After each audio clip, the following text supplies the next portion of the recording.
Bueno, para hablar hoy aquí de este tema, me acompaña Marco Antonio Baños, ex consejero del INE, catedrático de la UNAM y la UP. ¿Cómo estás, Marco? Hola, Adela, qué gusto saludarte. Un saludo para todo tu auditorio. Igualmente. No sé si Sergio Aguayo ya está por Zoom. Sergio, ¿cómo estás? Adela, con el gusto de verte. Igualmente. Hace como un siempre. rato que no nos vemos, ¿eh? Eso está muy mal. Eso está muy mal. Sergio Aguayo, profesor del Colegio de México, iba a formar parte de este mini INE junto contigo, Marco. La verdad es que grandes personalidades, demócratas. Y Sergio, tú fuiste el primero en decir, yo no le entro ya.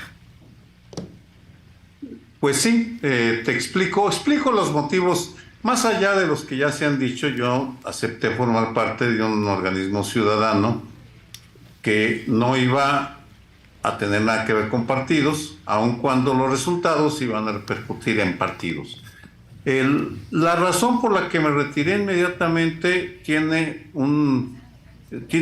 se origina en mi posición en el Colegio de México. Yo estudio, investigo la violencia y en esa calidad dialogo con gobiernos de Morena, del PRI, del PAN, del PRD, con órdenes religiosas, en fin, lo cual me exige tener una cierta distancia de la disputa por el poder, ya que dialogo con quienes detentan el poder, que son de varios partidos. Claro. Sí acepté formar parte de un comité ciudadano porque eso para mí era una forma de aportar mis conocimientos sobre las consultas. En el momento en que nos avisan el sábado que pues ya no va a ser como nos habían dicho, sino que tú ya explicaste el método y también Lili Telles hizo algunos considerados que en mi opinión son válidos sobre los riesgos de ese método. Decidí retirarme sin agravios, ni reproches, ni portazos, porque era muy simple. A mí no me interesa afiliarme o ligarme a unos partidos. Me interesa, sí, promover un acuerdo nacional sobre seguridad, porque no está funcionando lo que tenemos, y para ello necesito la libertad del académico que puede dialogar con todos los actores. Esa es la raíz de fondo. Cada uno de nosotros tiene una posición diferente. Yo no puedo hablar por los demás, pero por mí esas son las razones. En pocas palabras, acordaron algo, ¿no? Les plantearon algo. Aquí está Marco Antonio Baños con nosotros también, Sergio, aquí en el foro. Se las plantearon de una manera y luego la cambiaron. Sí, lo que ha dicho Sergio es preciso. Nos informaron que se trataría de un consejo electoral ciudadano que no tendría la intervención de los partidos políticos, no habría en el seno de este consejo una representación partidaria. Y bajo esa premisa nos juntamos 11 personas que fuimos invitadas por diversas personas del Frente Cívico Nacional, y entre ellos, pues por supuesto, el doctor Sergio Aguayo, quien es una personalidad en muchos temas y tiene un enorme prestigio de carácter social ganado a pulso. Y también está María Clara Costa, estaba María del Carmen Alanís, estaba María Elena Morera, en fin, 11 personas, de las cuales algunos tenemos trayectoria en los temas electorales, otros en la defensa de los derechos humanos, etcétera. Pero el tema es, nos dijeron concretamente que sería un órgano que no tendría intervención de los partidos. Así les corrieron la invitación. Exactamente.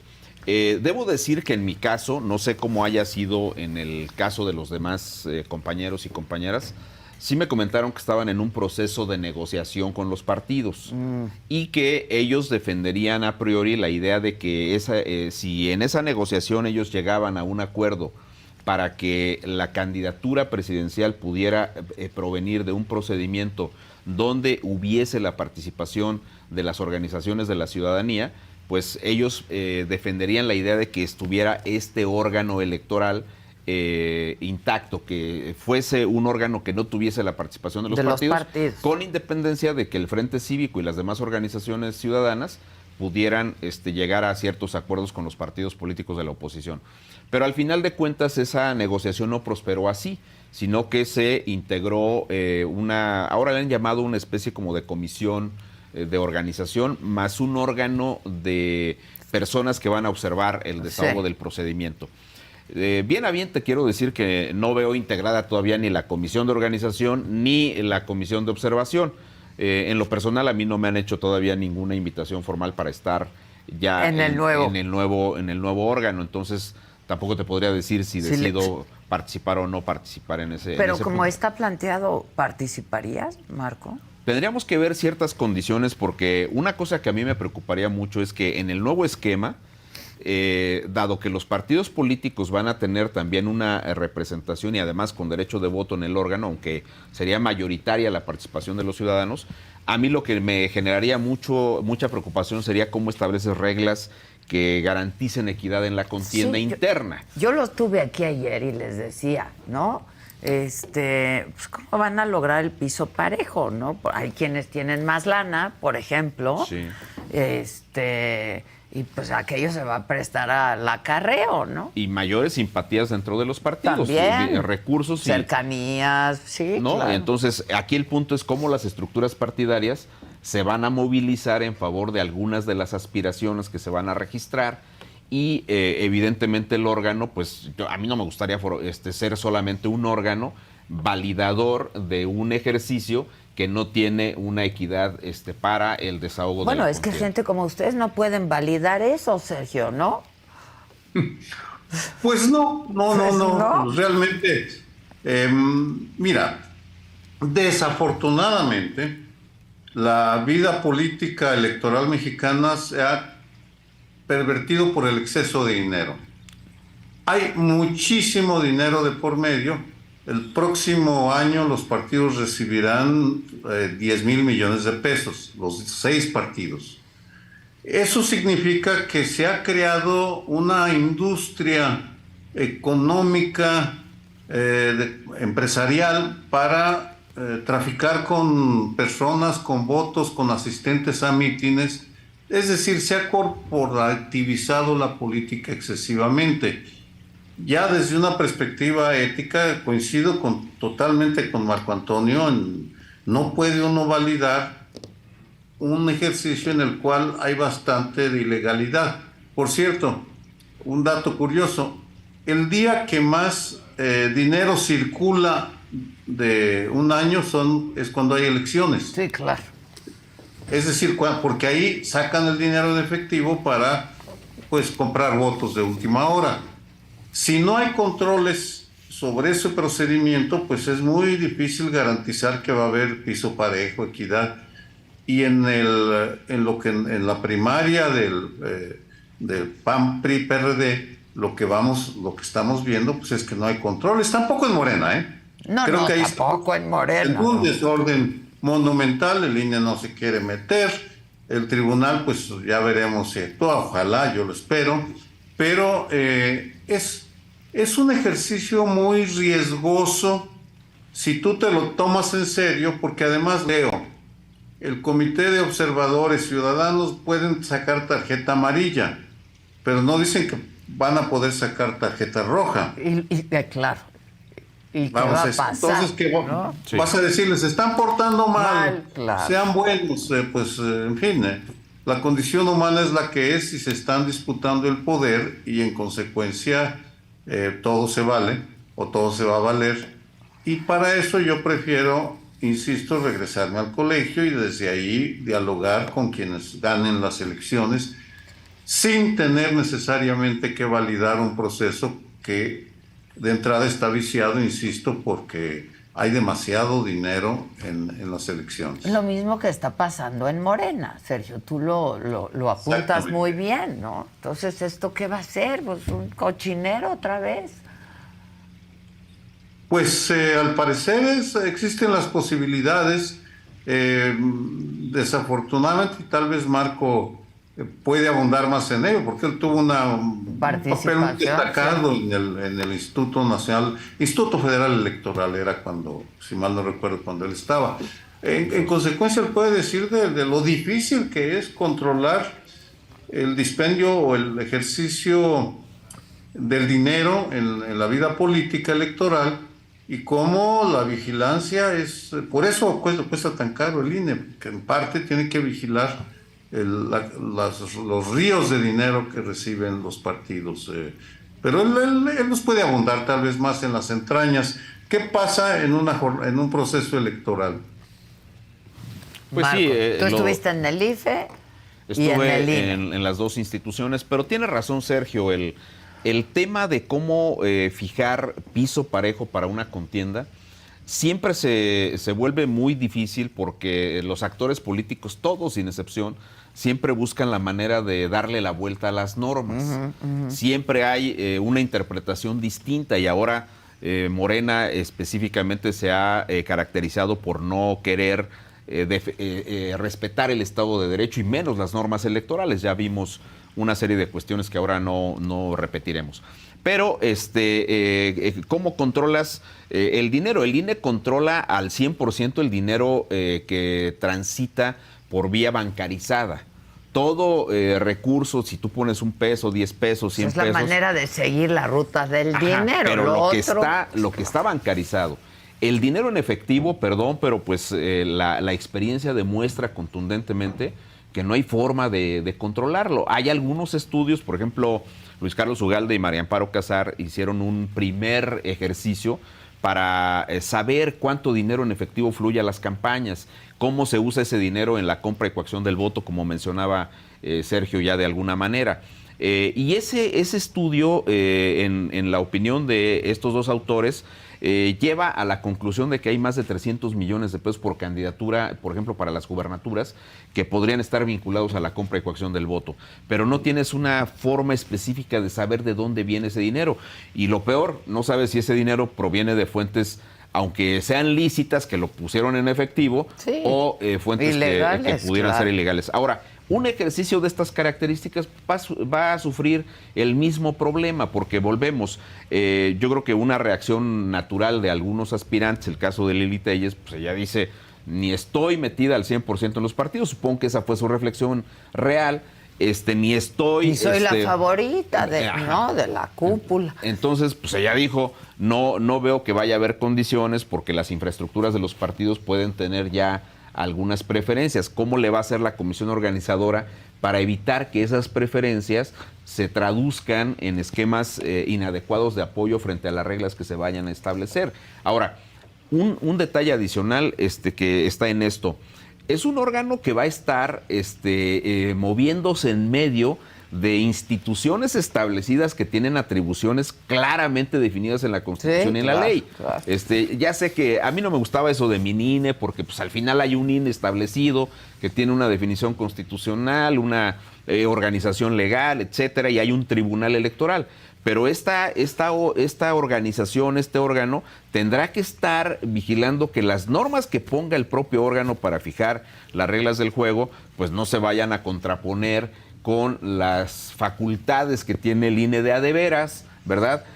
Con las que tiene el tribunal, y que ellos eventualmente sí podrán decir dónde hay o no apego a las normas electorales. Y es que, a ver, era una buena oportunidad, teniéndolos a ustedes y a los otros participantes en este comité, Sergio, pues de darle legitimidad, certeza, ¿no? Confianza a la ciudadanía, pues de cómo iban a elegir a quien iba a representarlos en el 2024, ¿no, Sergio? Sí, mira, para mí me voy con un sabor muy grato, porque las sesiones que tuvimos, la mayoría presencial, la mayoría virtuales, porque todos andamos en un... Sí, fueron muy enriquecedoras por el conocimiento. Fue un privilegio escuchar hablar a Marco Antonio Baños, a Arturo Sánchez, gente que conoce las entrañas de la vida electoral. Yo estuve observando elecciones 10 años y organicé un montón de consultas a través de Alianza Cívica, entonces conozco la otra parte, la parte ciudadana. Y teníamos ideas muy claras, precisas, de cómo podría hacerse de manera muy barata y muy eficaz, utilizando la tecnología, una elección primaria que, pues, con algunos candados, en fin. íbamos avanzando muy bien y pues desafortunadamente o afortunadamente, yo no sé, en estas historias uno no sabe si fue para bien o para mal, Sí. pero el caso es que ellos decidieron que mejor no, que iban a elegir un método más convencional con sus propias reglas. Ojalá y le salga bien, igual que le deseo que le salga bien en los procesos a Morena, pero con una prensa emancipada, con una cantidad de miradas críticas sobre los procedimientos, era suicida seguir adelante sin contar con la autonomía plena de decir esto se va a hacer así porque es lo que decidió este órgano. Como no nos dieron esa opción, entonces lo más sensato fue decir, pues gracias y cada quien que siga su Su camino, camino. Pero supongo que de entrada a los dos, cuando les plantearon, yo no sé quién te lo planteó a ti, quién de primera instancia te invita, Sergio, pues les entusiasmó lo que iba a pasar, ¿no? Mira, en mi caso lo hizo Emilio Álvarez y Casa, un senador Sí, sí. Del que Grupo nació Plural. creció en Alianza Cívica, nos conocemos de 30 a 40 años, yo trabajé con su papá, con el fundador del Movimiento de Derechos Humanos en México, Pepe Álvarez y Casa, y su mamá, los dos. Es decir, y fue muy claro, y créeme que no me entusiasmó, Ah, ok.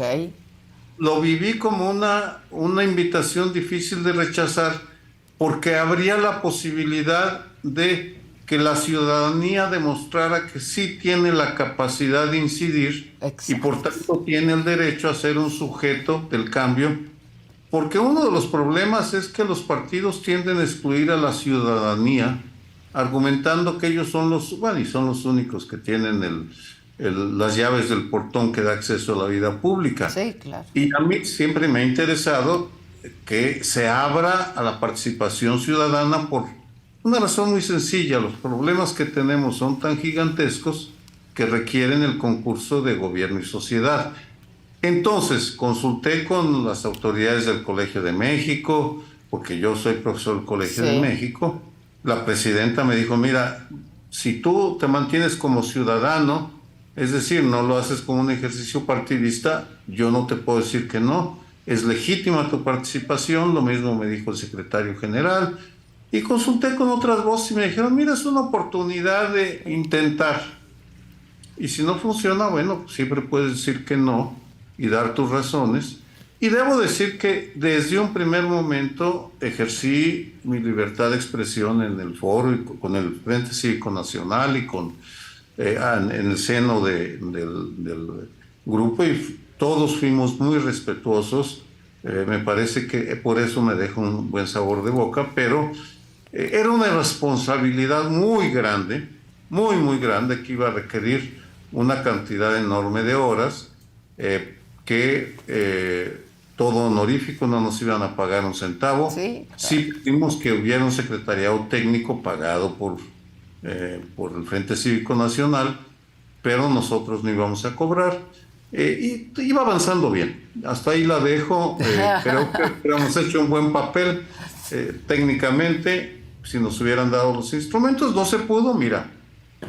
Así es. Pues qué lástima, ¿no, Marco? En el caso tuyo. Pues mira, yo coincido con Sergio, a mí me sedujo la idea de que esta situación donde las cúpulas partidarias se han apropiado de los partidos políticos, se han cerrado el acceso a la ciudadanía porque pues, tienen una obligación constitucional de facilitar el acceso a los cargos públicos, pero son organizaciones que necesitan una democratización interna urgente. Eso hay que decirlo con claridad. Y yo creo que los movimientos sociales que se manifestaron en defensa del INE en noviembre y en febrero de este año, pues son movimientos que no necesariamente coinciden con las candidaturas de la oposición. Y hay que ver el caso concreto del Estado de México. No solamente no votaron, sino que votaron menos que hace 6 años con Alfredo del Mazo. Entonces yo también vi la posibilidad de que se pudiera ir generando ya un esquema de apertura, pero vamos a ver ahora cómo se da este punto. Hay un conjunto amplio de organizaciones de la ciudadanía que están apoyando ya el ejercicio con los partidos políticos. Pues hay que ver las reglas, hay que ver cómo se da esta cuestión, pero pues al final de cuentas sí hay que blindar también el ejercicio, porque como quiera, pues se trata de eventos que al final te van a generar una candidatura presidencial y habrá que ver si eso no, igual que en el caso de Morena, está generando una vulneración a las normas electorales. Efectivamente. Ahora, Sergio, ¿qué riesgos ves con esto que se creó, que finalmente quedó? ¿Qué riesgos ves? Bueno, mira, los mismos que en los que está incurriendo Morena, que las cúpulas partidistas o los dirigentes, los líderes morales sean los que impongan las reglas y su voluntad, violentando el piso parejo, el respeto a una serie de procedimientos. Está dada insisto, la mercantilización de la vida electoral y política, es posible que los aparatos partidistas electorales, los grupos de poder fáctico, legales y ilegales, metan la mano para empujar a sus candidatos y sus intereses, porque la política se ha hecho desafortunadamente un negocio en el cual el compromiso ético, me refiero al respeto a reglas mínimas, casi nunca se respeta a la hora de disputar el poder. Ese es el riesgo que veo, de que pues a la hora de la hora en el PRI-PAN-PRD pues le metan unos millones de más para inscribir a 1 millón de personas y garantizar que tal o cual candidato va a tener más, porque solo van a poder, es muy restrictivo en mi opinión, sí, que solo vayan a poder participar en la consulta, sí, quienes se inscriban. Es decir, aquí habrá no sé cuántos irán de manera voluntaria, pero existe el riesgo de que el corporativismo lleve a inscribirse a miles de compañeras y compañeros de alguna organización sí, clientelar. Pues clientelar, sindicatos, ¿no? Sí, claro. Yo le decía ayer aquí a Alejandro Moreno, que estuvo por aquí, el único que puede tener 1 millón de firmas eres tú, ¿no? Sí. Y qué lástima, la verdad, porque era una gran oportunidad, ¿no? Sí, eso es un tema que sí atraviesa por estas problemáticas de ver quién le va a meter recursos, cómo van a movilizar gente en favor de alguna candidatura, si realmente no lo van a hacer. El tema del dinero pues es un asunto muy, muy delicado, y evidentemente la forma en que se le tiene que informar al Instituto Nacional Electoral. El INE no puede dejar pasar un ejercicio de revisión de gastos de ninguna de estos ejercicios, ni de Morena ni de la oposición, hay que decirlo con toda claridad. Tienen diferencias muy importantes entre uno y otro procedimiento. A mí no me parece que sean iguales, como dice López Obrador y como dicen las corcholatas, pero de cualquier manera no quiere decir que esté bien. Exactamente. Y que no esté violando la ley electoral. Y que no deba ser supervisado por las autoridades electorales.